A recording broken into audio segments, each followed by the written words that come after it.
మనోరమాలో అందరికీ welcome friends. ఈరోజు నేను చూపించబోయే రెసిపీ హైదరాబాదీ బఘారా బేగన్.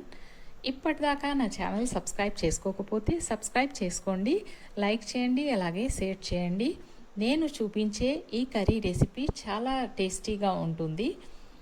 మరి ఇంత టేస్టీ కర్రీ మీరు కూడా చూసేయండి. 1/2 కేజీ వంకాయలు మంచిగా వాష్ చేసి రెడీ పెట్టుకున్నాను. నిమ్మకాయ సైజ్ అంతా చింతపండు తీసుకొని మంచిగా వాష్ చేసి నీళ్లు వేసుకొని నానబెట్టుకోవాలి. ఇప్పుడు ఒక పాన్లో 2 టేబుల్ స్పూన్ ధనియాలు, 2 టేబుల్ స్పూన్ ఒట్టి కొబ్బరి ముక్కలు ఒక 3 నిమిషాల దాకా వేయించుకోవాలి. ఇవి కొద్దిగా వేగిన తర్వాత 2 టీ స్పూన్ జీలకర్ర, 5-6 లవంగాలు, అలాగే 5-6 దాల్చిని ముక్కలు, 3 యాలకులు తీసుకొని 1 నిమిషం వేపుకోవాలి. ఇవి వేగిన తర్వాత మిక్సీ జార్లో తీసుకోవాలి. 4 స్పూన్ల దాకా నువ్వులు తీసుకొని చిట్పట్లాడేదాకా వేయించుకొని ధనియాలతో పాటు మిక్సీ జార్లో తీసుకోవాలి. 1 కప్పు పల్లీలు ఫ్లేమ్ సిమ్లో పెట్టుకొని దోరగా వేయించుకోవాలి. ఇవి మాడకుండా జాగ్రత్తగా వేపుకోవాలి. ఇవి ఎంత మంచిగా వేగితే కర్రీకి అంత మంచి టేస్ట్ వస్తుంది కనుక ఫ్లేమ్ సిమ్లో పెట్టుకొని వేయించుకొని తీసుకోవాలి. ఇవి కూడా మిక్సీ జార్లో నువ్వులు ధనియాలతో పాటు తీసుకొని పౌడర్ చేసి పెట్టుకోవాలి. ఇప్పుడు పాన్లో 2 మీడియం సైజ్ ఆనియన్, అలాగే 4-5 కారంగా ఉన్న పచ్చిమిర్చి తీసుకొని ఆయిల్ లేకుండా వేపుకోవాలి. వేపుకున్న ఈ ఆనియన్, పచ్చిమిర్చి పల్లి పొడితో పాటు ఒక పెద్ద మిక్సీ జార్లో తీసుకొని 1/2 టీ స్పూన్ పసుపు, 3 టీ స్పూన్ల కారం పొడి, 1 టీ స్పూన్ సాల్ట్, అలాగే పేస్ట్ చేయడానికి తగినంత నీళ్ళు, 2 స్పూన్ల దాకా చింతపండు తీసుకుంటున్నాను. చింతపండు ఇప్పుడే ఎక్కువ వేసుకోకుండా 2 స్పూన్లు తీసుకొని తర్వాత పులుపు తక్కువ అయితే చింతపండు రసం వేసుకోవచ్చు. ఈ విధంగా పేస్ట్ చేసుకోవాలి నీళ్ళు వేసుకొని. ఇప్పుడు వంకాయలు కట్ చేసుకుందాం.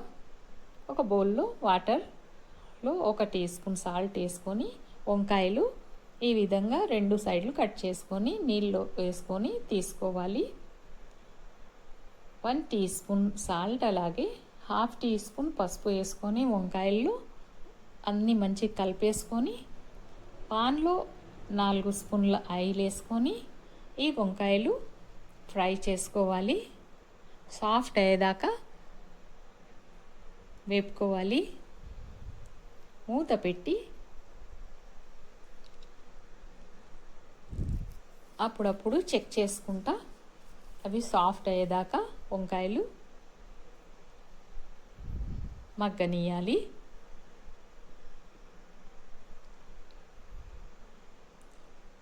వంకాయలు సాఫ్ట్ అయినాయో లేదో ఈ విధంగా చెక్ చేసుకొని, వంకాయలు అయితే సాఫ్ట్ అయిపోయినాయి, రెడీ అయిపోయినాయి. ఇప్పుడు స్టవ్ ఆఫ్ చేసి పక్కకు పెట్టుకుంటున్నాను.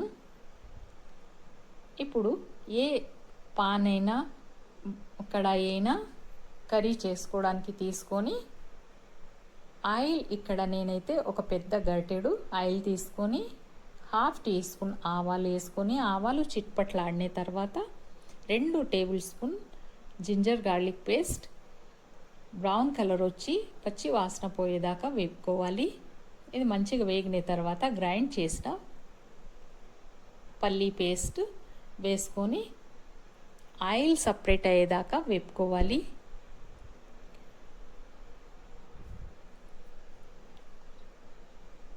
ఈ పేస్ట్ పాన్కి అతుక్కోకుండా ఆయిల్ సపరేట్ అయ్యేదాకా వేయించుకొని మనకి ఒక గుప్పెడు కరివేపాకు వేసి కలిపేసి మనకి గ్రేవీ ఎంత థిక్గా కావాలో అన్ని నీళ్ళు పోసుకోవాలి.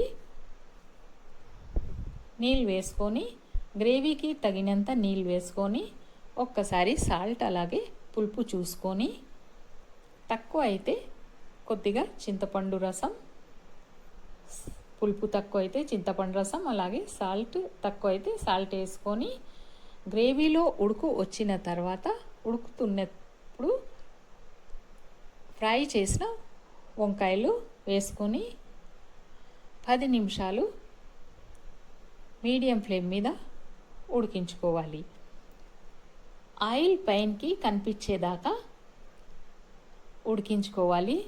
ఆయిల్ పైనకి కనిపించిన తర్వాత గ్రేవీ రెడీ అయిపోయినట్టు, కర్రీ రెడీ అయినట్టు. ఈ curry white rice, oil rice, chapati, phulka అన్నిటితో చాలా బాగుంటుంది. మీరు కూడా తప్పకుండా చేసి ట్రై చేయండి. నచ్చితే కామెంట్ చేయండి.